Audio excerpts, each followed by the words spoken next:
Welcome to this episode of Sam's Kitchen. You may be confused by the name, and that's because I keep changing the name. I haven't decided what I want to call the channel yet. I've tried a bunch of things yesterday, and almost everything I thought of is already somebody has already come up with it. And so, who knows what it's going to be called when you're watching this video? But I like Sam's Kitchen the best of everything I've come up with. But somebody else came up with that a few weeks ago, so can't use that one. Anywho. Today I'm gonna make a turkey bacon club sandwich, one of my favorite sandwiches. And so here we go. The first thing we're gonna do is cook some bacon, and yeah, this is the bacon we're gonna cook. When I'm cooking bacon, I like to use a big old pan like this because I like to leave the bacon full size. And these shrivel up quite a bit. I don't wait until the pan heats up before I cook it. I just go ahead and put it in there. I'm not going to use all this bacon in sandwiches either. I'm going to use some of it in some purple whole peas. Yeah.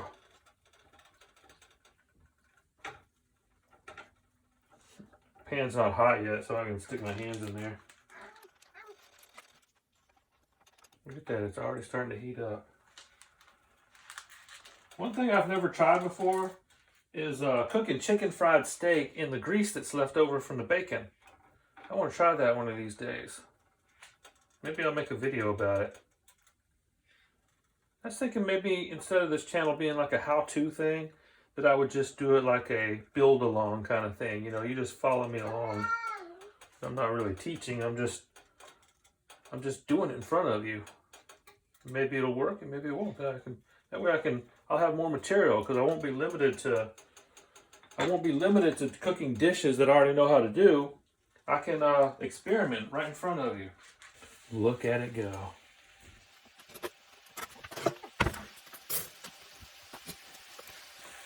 I'm going to put the bacon on this wire rack here so that the grease can strain off of it, and hopefully that will keep up the bacon stay crispy.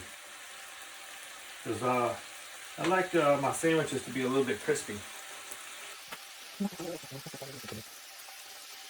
Whenever I cook bacon, I think about Samwise Gamgee and Frodo and Merry and Pippin and how they were cooking bacon that one time when the ring wraiths were after them. That's what goes through my head when I'm cooking bacon. Jim Gaffigan's got this skit about cooking bacon where he says, even the frying of bacon sounds like applause. Kind of right, isn't it? It does sound like applause. Makes me feel like I'm doing something right. I hope you have better stoves than I do. I prefer gas cookers because like these electric stoves, I've never owned one that was level. And so the grease will kind of accumulate on one side of the pan, which is no good. I don't like that. The only reason I flip this occasionally is because if you don't, it curls up on you and then it becomes hard to cook it on the other side.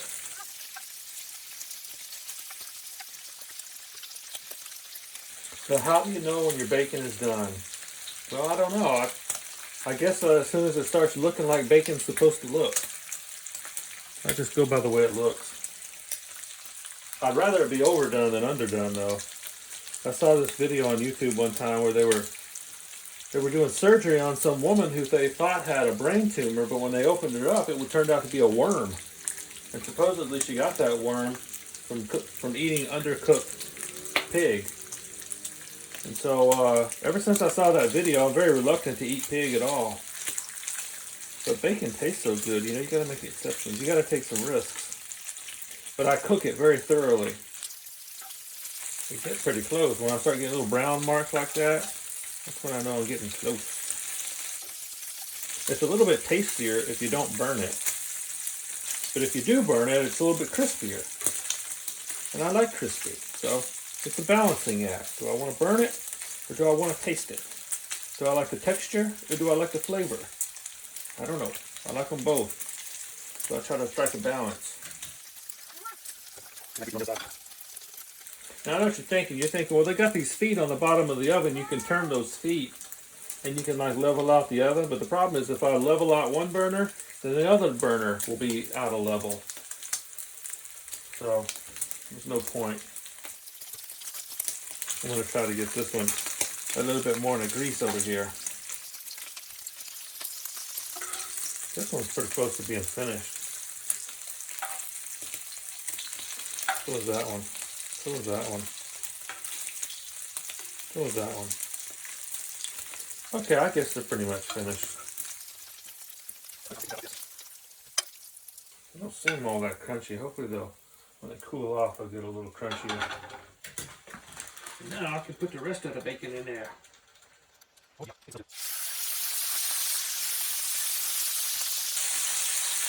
see how it tastes.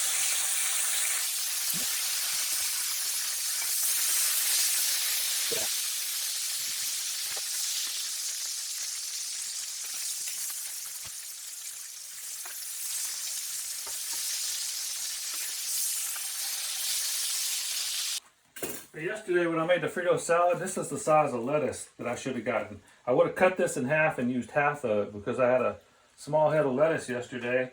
I used this. Let me just rinse this off camera. So I think what I'll do, I want to try to cut this as symmetrically as I possibly can. Half of this is going to be used for a Frito salad in the future. So I'm going to put that in a Ziploc bag. And the rest of this is just going to be used for a bacon turkey club sandwich. I'm just going to use that much. Yeah. Let's get the tomato. So the advantage of using a really sharp knife is you can get these tomato slices really thin. I'm just going to use 2.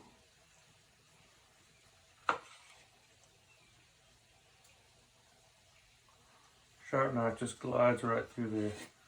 And I'm going to put the rest of these in a sandwich bag and use them later. Here's a big moment where we're going to put it all together. I toasted the bread a little bit off camera. That helps it stay together. So I got some turkey breast in a resealable bag.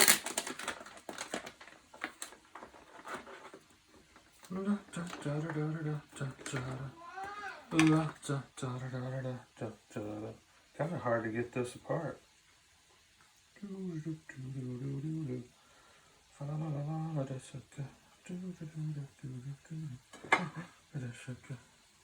Okie dokie. Let's I guess I'll put the turkey or the bacon on top of that. I'll put about that much on there. And then I'll put the tomatoes. Maybe I don't need 2 tomatoes. Maybe I just need 1. And now the lettuce. Let us put the lettuce on it.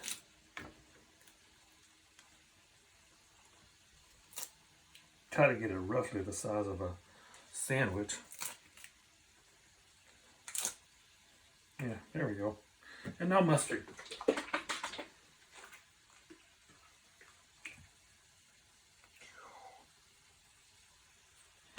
And here we have it.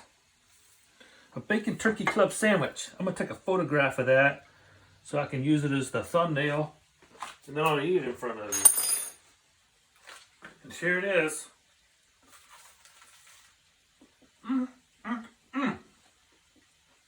I didn't get any tomato in that bite, so I'm going to try again. Here we go.